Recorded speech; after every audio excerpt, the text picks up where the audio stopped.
Social media और सार्वजनिक मंचों पर अध्यापन और बौद्धिक कामों में सक्रिय हैं और इस समय इंटरनेशनल इस्लामिक यूनिवर्सिटी मलेशिया से पीएचडी कर रहे हैं। अच्छी बात यह है कि पढ़ाई के साथ साथ ट्रैवल ब्लॉग भी बनाते हैं। पेट्रोनस टावर के सामने का ब्लॉग हमने देखा। हमारे साथ जावेद अख्तर साहब हैं। जावेद अख्तर साहब कवि हैं, शायर हैं, गद्य भी लिखते हैं, फिल्मों के लिए संवाद लिखे हैं, गीत लिखे हैं।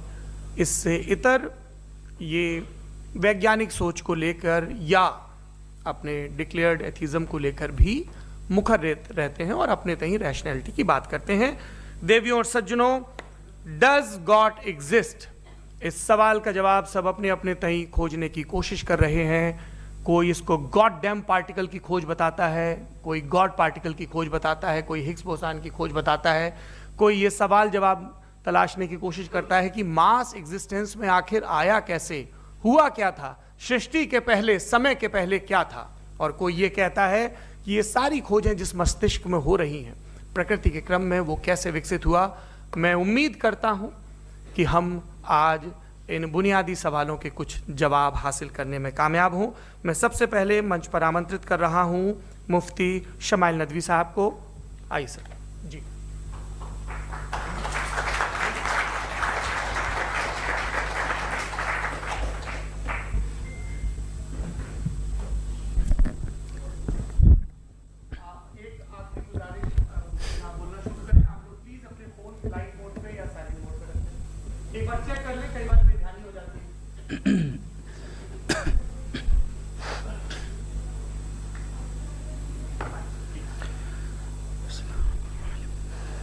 तमाम तारीफ़ें उस क्रिएटर के लिए जिसने इस यूनिवर्स को एक मकसद के तहत पैदा किया है। रिस्पेक्टेड जनाब जावेद अख्तर साहब, मिस्टर सौरभ द्विवेदी और respected audience, thank you all for being here today. आज की डिबेट में चूंकि हम बात करने वाले हैं डज गॉड एग्जिस्ट के टॉपिक पर, तो ये एक ऐसा टॉपिक है जिसके मुताल्लिक कोई भी डिसीजन लेने के लिए अलग अलग स्टैंडर्ड्स हो सकते हैं। लिहाजा डिबेट के शुरू में ये ज़रूरी है कि हम ये जान लें कि आज के इस टॉपिक में कौन सा स्टैंडर्ड सही होगा और कौन सा गलत होगा। सबसे पहला स्टैंडर्ड जिसे मैं समझता हूँ कि हमारे रिस्पेक्टेड जनाब जावेद अख्तर साहब बड़ी तेज़ी के साथ उसकी तरफ लपकेंगे, वो है साइंस। जबकि साइंस दर हकीकत खुदा के एग्जिस्टेंस को डायरेक्टली साबित करने या उसके एग्जिस्टेंस को डिनाई करने के लिए स्टैंडर्ड नहीं बन सकती। और उसकी वजह क्या है, ये मैं नहीं कह रहा, ये वो लोग कह रहे हैं जो साइंस के एक्सपर्ट्स हैं। नेशनल एकेडमी ऑफ साइंस कहती है science doesn't have the processes to prove और disprove the existence of God. Why? क्योंकि साइंस का ताल्लुक एम्पेरिकल एविडेंस से है और एम्पेरिकल एविडेंसेस का ताल्लुक हमारे नेचुरल और फिजिकल वर्ल्ड से है, जबकि गॉड नॉन फिजिकल और सुपर नेचुरल रियलिटी है। लिहाजा नॉन फिजिकल रियलिटी को आप उस टूल के साथ नहीं चेक कर सकते जिसका काम फिजिकल रियलिटी को तलाश करना है।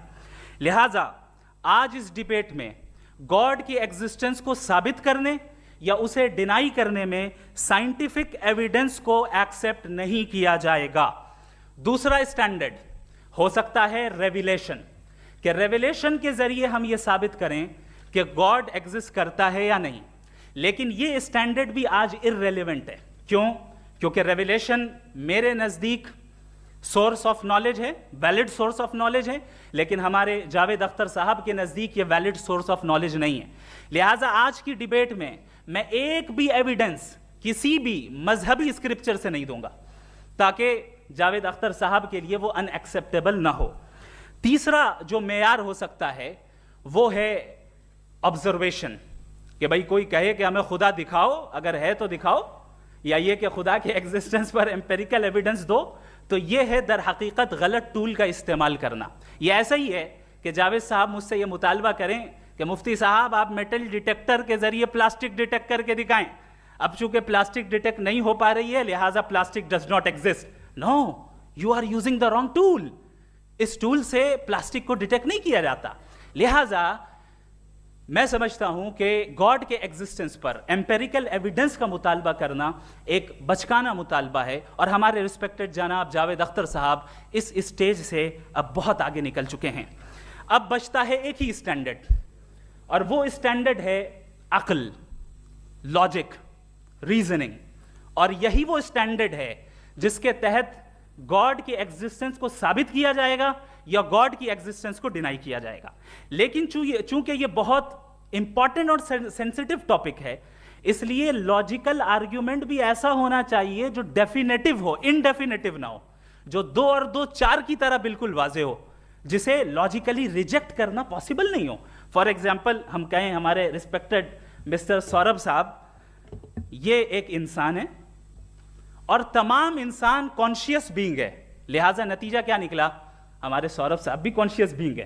क्या ये इनडेफिनेट आर्ग्यूमेंट है या डेफिनेट आर्ग्यूमेंट है? ये डेफिनेट आर्ग्यूमेंट है, ये 2 और 2 की तरह वाजे है, इसमें किसी तरह जो है लॉजिकली इसको रिजेक्ट नहीं किया जा सकता। तो अगर आज हमारे जावेद अख्तर साहब ऐसी कोई अकली दलील और लॉजिकल एविडेंस दें खुदा के ना होने पर जो डेफिनेट भी हो, तो मैं ये ऐलान करता हूं कि यकीनन मैं उस एविडेंस को कबूल करूंगा और उस पर गौर करूंगा।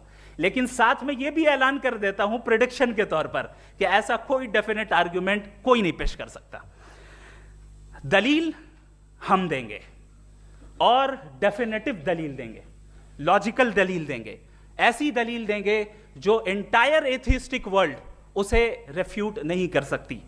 चलें अब हम एक एग्जाम्पल सोचते हैं, एक सिनेरियो, सिंपल सिनेरियो, तमाम ऑडियंस से गुजारिश है, हम और आप एक आइसोलेटेड आइलैंड पर हैं, ऐसा आइलैंड जहां पे हमसे पहले कोई कभी नहीं गया। चलते चलते आपके सामने अचानक आपने देखा एक पिंक कलर की बॉल पड़ी हुई है। सबसे पहला सवाल आपके जहन में क्या आएगा कि ये बॉल यहां क्यों आई, कैसे आई, ये पिंक कलर की ही क्यों है, कोई और कलर भी हो सकता था, ये इसी शेप में क्यों है, कोई और शेप भी हो सकता था। नेचुरली आप इस तरफ पहुंचेंगे कि कोई ना कोई है जिसने इन स्पेसिफिक प्रॉपर्टीज के साथ इस बॉल को बनाया है और यहां पे रखा है। चूंकि आप जानते हैं कि ये जो बॉल है इसका एग्जिस्ट करना जरूरी नहीं है, ये एग्जिस्ट कर भी सकती थी, नहीं भी कर सकती थी, और एग्जिस्ट करना ही था तो किसी और फॉर्म में करती, किसी और कलर में करती। अब आप इस बॉल को एक्सपैंड करते चले जाएं, एक्सपैंड करते चले जाएं, एक्सपैंड करते चले जाएं, यहां तक कि ये बॉल यूनिवर्स के साइज की हो जाए। बताइए कि क्या साइज के बढ़ जाने से सवाल बदल जाएगा? हरगिज नहीं बदलेगा। अभी भी सवाल रहेगा, ये यूनिवर्स कहां से आया, इन स्पेसिफिक प्रॉपर्टीज के साथ कहां से आया, क्यों आया, किसने बनाया, ये सवाल उस वक्त भी वैलिड रहेगा। लेकिन ये सवाल अगर हम जनाब जावेद अख्तर साहब से करें तो चूंकि इनका वर्ल्ड व्यू एथिस्टिक है, और सिर्फ इनका नहीं, मतलब जितने भी एथिस्ट हैं और एथिस्टिक वर्ल्ड व्यू को रखने वाले से अगर आप ये सवाल करें कि ये यूनिवर्स कहां से आया, तो इनका जवाब या तो आर्ग्यूमेंट फ्रॉम इग्नोरेंस होगा या डॉगमेटिक होगा। या तो ये कहेंगे कि मुझे नहीं पता कि ये कहां से आया, लिहाजा गॉड डज नॉट एग्जिस्ट, ये आर्ग्यूमेंट फ्रॉम इग्नोरेंस है, या ये कहेंगे कि ये यूनिवर्स खुद ब खुद बन गया। इसका मतलब ये है कि उस बॉल को भी खुद ब खुद बन जाना चाहिए, लेकिन बॉल के ताल्लुक से ये एक्सप्लेनेशन एक्सेप्ट नहीं की जाएगी कि ये खुद ब खुद बन गई, लेकिन यूनिवर्स के ताल्लुक से कर दिया जाएगा। इसे हम दूसरे अल्फाज में डॉगमा भी कह सकते हैं। दूसरी चीज, हमारे जावेद अख्तर साहब जरूर गॉड ऑफ गैप्स की मिसाल भी जरूर देंगे, और मिसाल देंगे कि पहले ज़माने में बिजलियां कड़कती थी तो लोगों ने किसी एक खुदा की तरफ, और बारिश होती थी तो दूसरे खुदा की तरफ मंसूब कर दिया, उनके पास दलील नहीं थी। यह हमारा वर्ल्ड व्यू है ही नहीं, यह हमारा वर्ल्ड व्यू है ही नहीं, क्योंकि नेचुरल फिनोमेना के प्रोसेस की इंटरप्रिटेशन को जान लेने से यह कहां से साबित हो गया कि गॉड एग्जिस्ट नहीं करता है। इस पर मैं इंशाअल्लाह अभी आगे बात करूंगा। आप हजरात ये भी देखेंगे, और मैं ये एक्सपेक्ट करता हूं कि हमारे रिस्पेक्टेड जनाब जावेद अख्तर साहब जरूर इमोशनल आर्ग्यूमेंट्स भी देंगे, जो कि एक लॉजिकल फेलेसी है जब बात आती है ट्रुथ को डिसाइड करने में। क्यों? मिसाल के तौर पर वो कहेंगे कि अगर गॉड है तो ईविल क्यों एग्जिस्ट करता है, जबकि मैं कहता हूं ईविल का एग्जिस्ट करना गॉड के एग्जिस्ट करने की दलील है, उसके खिलाफ नहीं है।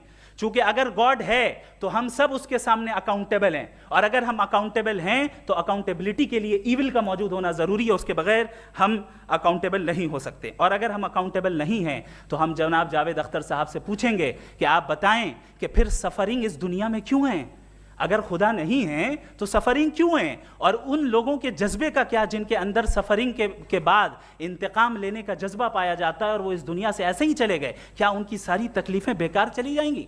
अब आ जाएं उसी एग्जाम्पल की तरफ कि बॉल, मुझसे अगर कोई पूछे इस बॉल को किसने बनाया और या इस एक्सपेंडेड बॉल को किसने बनाया, मैं कहूंगा कि चूंकि ये यूनिवर्स और इस यूनिवर्स की तमाम चीजें कॉन्टिंजेंट हैं, कॉन्टिंजेंट होने का मतलब ये होता है कि जो अपने एग्जिस्टेंस पे किसी के ऊपर डिपेंड करती हो, तो जाहिर है ये यूनिवर्स कॉन्टिंजेंट है। और अगर कोई चीज कॉन्टिंजेंट नहीं है तो मैं रिक्वेस्ट करूंगा कि मुझे दिखा दें कि कौन सी चीज यूनिवर्स में कॉन्टिंजेंट नहीं है, हम भी जरा गौर कर लें और हम भी देख लें।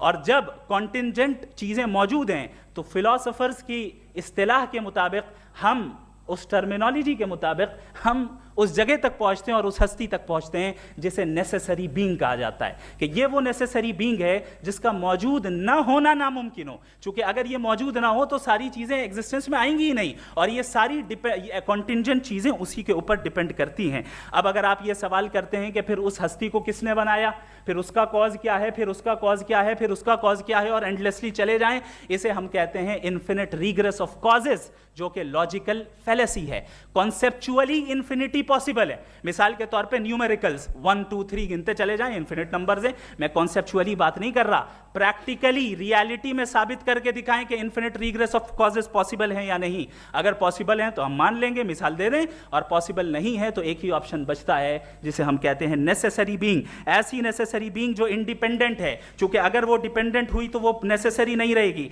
ऐसी इंडिपेंडेंट बीइंग जो इटर्नल है, अगर वो इटर्नल नहीं होगी, उसकी बिगिनिंग होगी तो वो खुद कॉन्टिंजेंट है। ऐसी बीइंग जो पावरफुल है, क्योंकि कॉन्टिंजेंट को एक्चुअलाइज करने के लिए पावर चाहिए। ऐसी बीइंग जो इंटेलिजेंट है और नॉलेजेबल है, क्योंकि ये यूनिवर्स स्पेसिफिक फॉर्म और स्पेसिफिक लॉज ऑफ नेचर के तहत प्रिसाइजली चल रहा है। Thank you. थैंक यू मुफ्ती साहब। मैं इन दलीलों के बाद जावेद अख्तर साहब से गुजारिश करूंगा, आप बैठ के बोलना चाहेंगे या वहां? जी।